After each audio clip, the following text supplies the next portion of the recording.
Otasansan rédíò and TV a wà lórí Facebook àti YouTube. Portable ti rógo, ó ti rógo lọ́wọ́ àwọn ọmọ Ìbàdàn. Àwọn ọmọ Ìbàdàn wọ́n ti ń para gan o fún Portable ṣàṣùṣe ọmọlálọ́mí. Táyé bá ń fẹ́ ọ ọjẹ́ rọra ṣe. Ó jọ bí ẹni pé Portable ṣàṣùṣe ó ti dáràn lọ́wọ́ àwọn ọmọ Ìbàdàn torí pé àwọn ọmọ Ìbàdàn ń para gidi o, wọ́n ń para gidi fún Portable. Ṣé ẹ gbàgbé, ṣé ẹ rántí ẹ̀yin tẹ́ bá ń tẹ̀lé wa lórí ìkànnì yìí wípé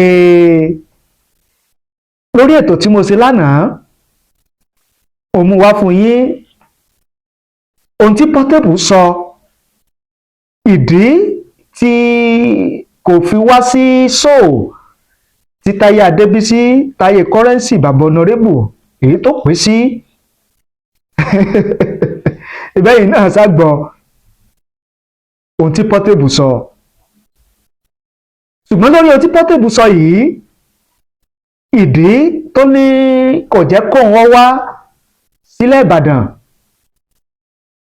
ó ní owó tí ó yẹ kí Taye Currency, owó tó yẹ kó tẹ̀ sóhun pé nǹkan ni Taye Currency tẹ̀. Ó ní ìjàpá alábàáhùn ó ní Taye Adébísí Currency.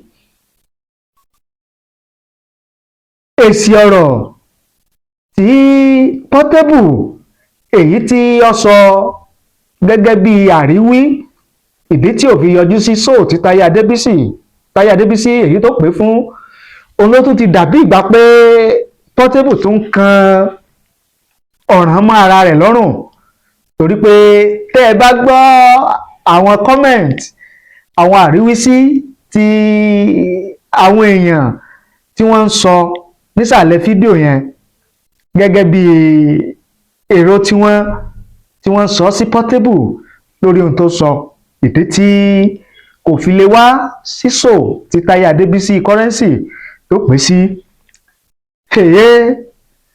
Ọjọ́ bí ẹni pé Portable ó ti wá rógo lọ́wọ́ àwọn ọmọ Ìbàdàn báyìí torí pé wọ́n sì tún ń lérí pé kò tó bẹ́ẹ̀ o kó wá sí Ìbàdàn kó wá ṣeré.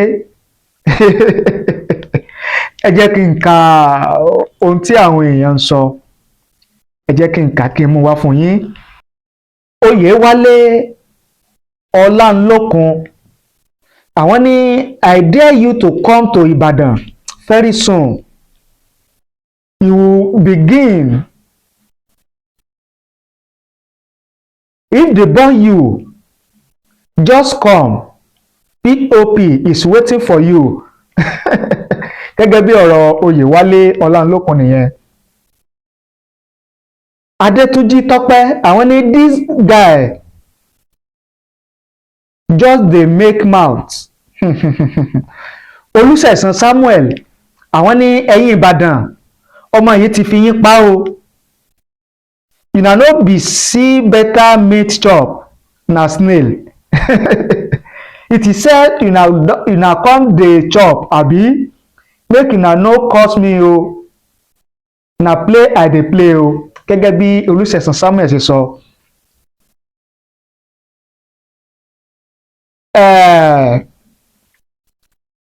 Adéọlá Adébóyè àwọn ní Portable don dey hear English small. Olúwatósìn Ọláwálé àwọn ní stupid soul, if your mama born you well, come to Ibadan. Adeleke Taiwo àwọn ní you are still creating more problems. Liar, go there or go to your town to play. They are waiting for you. Ọmọ àlè. Adeniran David Rọ̀gbà àwọn ní ever since you cross your lane with Baba Adeboye, I know say your own don spoil.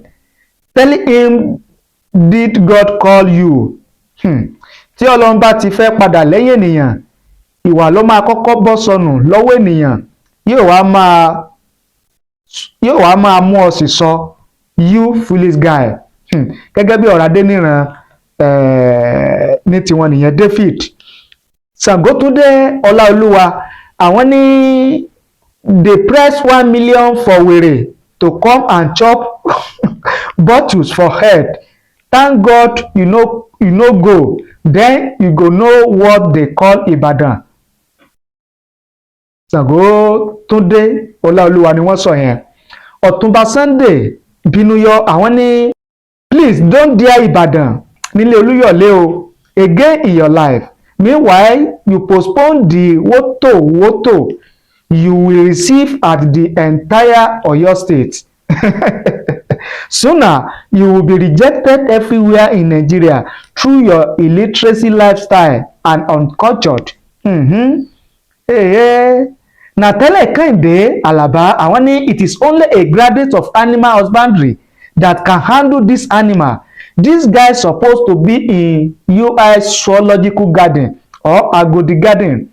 Instead of our government to urgently address his situation now, they will wait until begin to beat innocent citizens. Gẹ́gẹ́ bí ọ̀rọ̀ Nathaniel Kehinde Alaba tí wọ́n sọ tiwọn nìyẹn. Adéwùmí Olúwatóba àwọn ní orí ibuprofen ló ń dẹ̀ láàmú. Ọ̀rọ̀ Yorùbá kan sọ wípé ẹrú yó tán ó ń pe olówó rẹ̀ ní wèrè, ìrẹ́ yó tán ó ń pe bàbá lẹ́ranko, ó ti yó ó sì wá ń wá bẹ́kùnbẹ́kùn kiri. Don't worry, continue like that.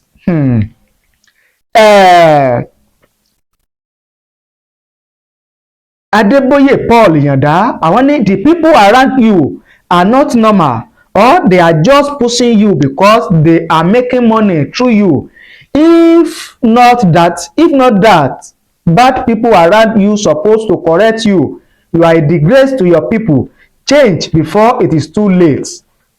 Gẹ́gẹ́ bí èrò àti ìwòye àwọn èèyàn lórí ọ̀rọ̀ Portable òun náà nìyẹn.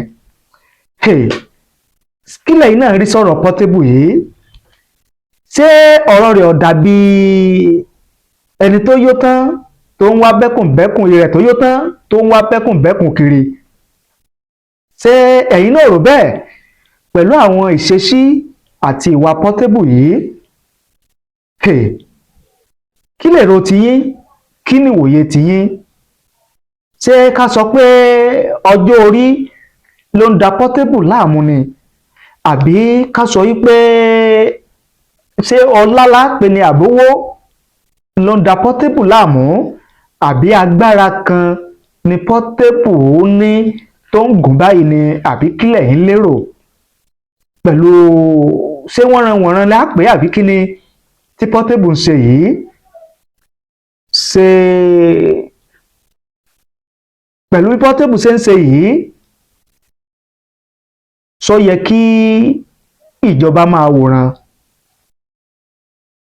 Àbí láìpẹ́ yìí ló tún jáde tó tún sọ pé ìríran èké ìríran ọ̀rọ̀ òní ìránṣẹ́ Ọlọ́run bàbá pásítọ̀ Enoch Adébóyè tí wọ́n jẹ́ general overseer fún ìjọ Redeemed Christian Church of God, onírọ́ ni bàbá ń pa fún àsọtẹ́lẹ̀ tí bàbá sọ. Àbẹ́yìn ò tí rí, ẹ̀yin náà ti gbọ́ ẹ ti rí. Ṣé Portable ṣé ò ti máa gun ṣé ò ti máa gun aládì báyìí? Àbí kí ni ń da Portable láàmú gan?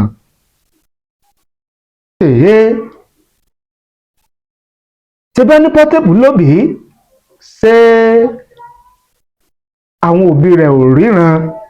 Ṣé wọn ò gbọ́ àwọn nǹkan tí Portable ń ṣe yìí ni? Àbí wọ́n bá sọ̀rọ̀ ṣé kò gbọ́ ni? Àbí kí ni ká ti pè é? Kí lè ròyìn? Kí ni ìwòye yín lórí ọ̀rọ̀ Portable ọmọ alálọ́mí pẹ̀lú tí ń ṣe yìí.